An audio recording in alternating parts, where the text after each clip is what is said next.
So guys, let's discuss this question. In the statement one given to us says density of population of India is more than that of China and Pakistan. Density of population means number of people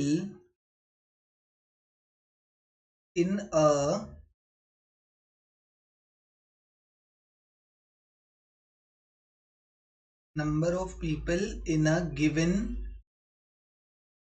area. कि number of people in a given area तो population ही हो जाएगा, but what is density of population? Number of people in a given area तो population ही हो गया. Number of people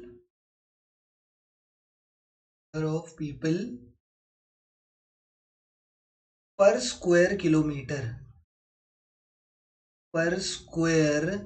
kilometre और mile भी दिया जाता है.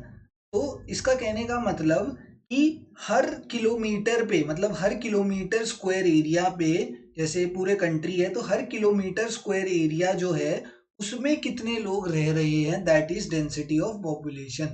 ठीक है, तो डेंसिटी ऑफ पॉपुलेशन इंडिया का, दोनों ही कंट्रीज चाइना एंड पाकिस्तान दोनों से ही डेंसिटी ऑफ पॉपुलेशन इंडिया का ज्यादा है. सिंपल बात, अगर डेंसिटी ऑफ पॉपुलेशन के बारे में अगर तुम्हें समझनी है, इस सर दिमाग में बिठाओ ये क्या डेफिनेशन दे दी, तो सिंपल इतनी सी बात है, less area and more people. जब कम जगह में ज्यादा लोग रह रहे हैं तो क्या हो जाती है, डेंसिटी इंक्रीज हो जाती है. तो उसी को ही डेंसिटी ऑफ पॉपुलेशन बोला जाता है. सबसे ज्यादा डेंसिटी ऑफ पॉपुलेशन बांग्लादेश की है. ठीक है, बट वो हमारे इन जो चैप्टर्स हैं या हमारे जो चैप्टर हैं हमने उसमें comparative state development strategies China, Pakistan and India की पढ़ी है. तो अगर पाकिस्तान और इंडिया की बात करें, पाकिस्तान, चाइना एंड इंडिया की बात करें, तो इन तीनों में से सबसे ज्यादा डेंसिटी ऑफ पॉपुलेशन इंडिया की है.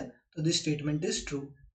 Regarding statement number 2, in all the three countries, India, China and Pakistan, service sector contributes highest share of GVA. GDP में हमने पहले ही बात करी गई है, तीन चीजें कंट्रीब्यूट करती हैं. या तो एग्रीकल्चर सेक्टर कंट्रीब्यूट करता है, या तो इंडस्ट्रियल सेक्टर कंट्रीब्यूट करता है जीडीपी की तरफ, और वरना तीसरा कौन सा है, सर्विस सेक्टर कंट्रीब्यूट करता है जीडीपी.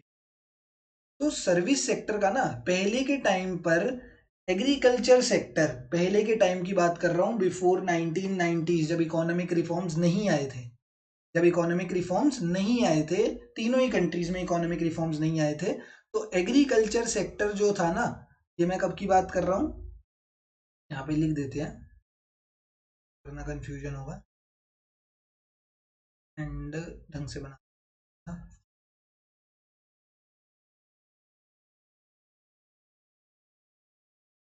Service sector. तो अगर मैं बात करूं बिफोर 1994 की, बिफोर इकोनॉमिक रिफॉर्म्स, 1994 नहीं, 1991 में आए थे ना इकोनॉमिक रिफॉर्म्स. इंडिया के अंदर 1991 में आए थे, चाइना में 1978 में आए थे. तो वो ईयर नहीं लिख सकते, हम सीधा लिख देते हैं कि इकोनॉमिक रिफॉर्म्स आने से पहले की जो बात है, इकोनॉमिक रिफॉर्म्स आने से पहले, तो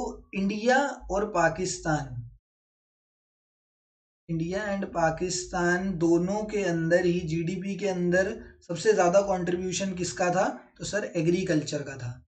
एंड चाइना के अंदर किसका कंट्रीब्यूशन सबसे ज्यादा था बिफोर इकोनॉमिक रिफॉर्म्स, किसका था, इंडस्ट्रियल सेक्टर का कंट्रीब्यूशन सबसे ज्यादा था.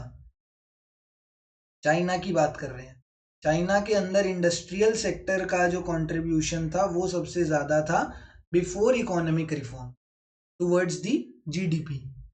बट आफ्टर दिस, हमारा जब ये इकोनॉमिक रिफॉर्म्स आ गए, इकोनॉमिक रिफॉर्म्स आने के बाद तीनों ही जो कंट्रीज हैं, तीनों ही कंट्रीज, चाहे वो इंडिया हो या चाइना हो या पाकिस्तान हो, तीनों ही कंट्रीज का जो सर्विस सेक्टर था उसका कंट्रीब्यूशन सबसे ज़्यादा हो गया टूवर्ड्स जीडीपी। ये कब हुआ?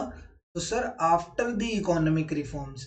जब इकोनॉमिक रिफॉर्म्स आए ना, इन इकोनॉमिक रिफॉर्म्स ने इन कंट्रीज को ग्लोबलाइजेशन करना सिखाया। ग्लोबलाइजेशन मतलब पूरे वर्ल्ड के साथ इंटरैक्ट करना सिखाया कि पूरे वर्ल्ड की इकोनॉमी के साथ कैसे इंटरैक्ट कर। तो पूरे वर्ल्ड की इकोनॉमी के साथ जब इंटरैक्ट करना सिखाया तो वहां से सर्विस सेक्टर को बहुत ज़्यादा प्रमोशन मिला। एंड तीनों ही कंट्रीज में सर्विस सेक्टर इतना प्रमोट हुआ कि सबसे ज़्यादा जो जीडीपी का कंट्रीब्यूशन है वो आज के टाइम पर, क्योंकि यहाँ पे प्रेजेंट टाइम बोला गया है, देखो कुछ मेंशन नहीं है, इसका मतलब ये प्रेजेंट टाइम पीरियड के बारे में बात कर। एंड प्रेजेंट टाइम पीरियड में तीनों ही कंट्रीज का जो सर्विस सेक्टर है contributes highest share of GVA. तो ये स्टेटमेंट बिल्कुल सही है। अगर यहाँ पर दिया होता बिफोर इकोनॉमिक रिफॉर्म्स तब शायद ये स्टेटमेंट गलत हो सकती थी, बट ऐसा कुछ मेंशन्ड नहीं है, इसलिए both the statements are true in this case and option number 1 is the correct answer.